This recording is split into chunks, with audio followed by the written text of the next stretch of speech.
Okay, we're gonna get ready. We're gonna boot up Pro Tools. I have Pro Tools in my dock.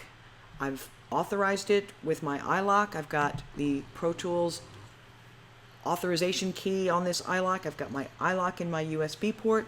I'm booting up Pro Tools, and here we go. The first time you boot up Pro Tools is going to take a lot longer than other times, so just be patient.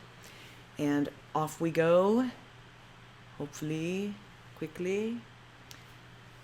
And it's going to come up to this window, and it says, okay, what the hell do you want to do? You want to create, unless you have a recent session, and we're going to call this my first session. And down here, we're going to keep it at 44.1. We're going to keep it at 24-bit. We're going to use WAV files. And and we're going to make sure we know where we're saving it. We're not saving anything to the desktop ever again. So we're going to click the location button here. And we're going to make sure we're in the Documents folder. And you should have made a folder called Pro Tools Sessions. And you just highlight it or double click on it and say, there's my location. So down here at the bottom, it should say your username, your document folder, and your Pro Tools session folder, and you click on create, right? Okay, so we're gonna click on create, and now we've got this blank, empty session. We have a blank session. So what the hell are we looking at here? The very first thing before you worry about anything is you want to know what your tempo is. And most songs, hopefully, especially learning, we're gonna need one tempo. How do you pick your tempo? Where the hell is the tempo? The tempo is in the transport window. This is the transport window. And you'll notice right here where it says tempo. If you don't see any of this stuff, make sure this little thing here, you've got counters on and you've got MIDI controls on. And you should be seeing everything I'm seeing. But you want to make sure the first thing, turn off the conductor. Don't worry about the conductor right now, just turn it off because we want the session to be reading this tempo right here. Okay, how do I know my tempo? If I'm playing the guitar or playing the piano, I have an idea kind of what my song is. I'm going to click on this button, this tempo right here, it's highlighted, and I'm going to hit the T key on my keyboard to the tempo of my song.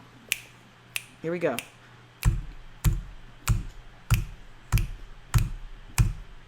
Okay, my tempo is 97. Great, I've got my tempo. Now what do? The first thing you want to do is create a click track. And we're going to get beyond click tracks very quickly, but I just want you guys to see how to create a click track. You're going to go to the track menu, you're going to go to create click track, and you're like, okay, what the hell happened?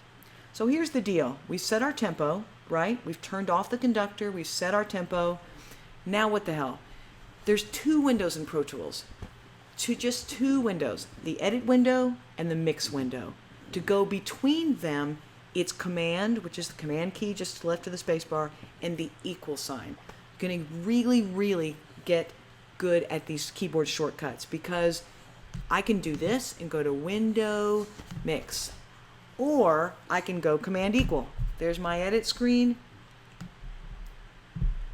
and there's my mix screen. So what's faster, going up here, finding my mouse, going to edit, or going bam, bam, bam, bam, okay? But you'll notice here, here's my click track, all right?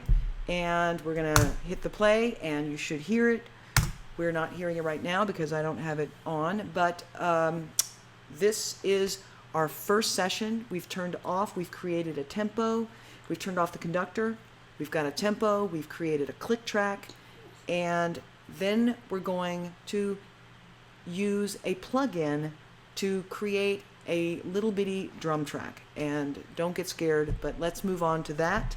And this concludes first lesson.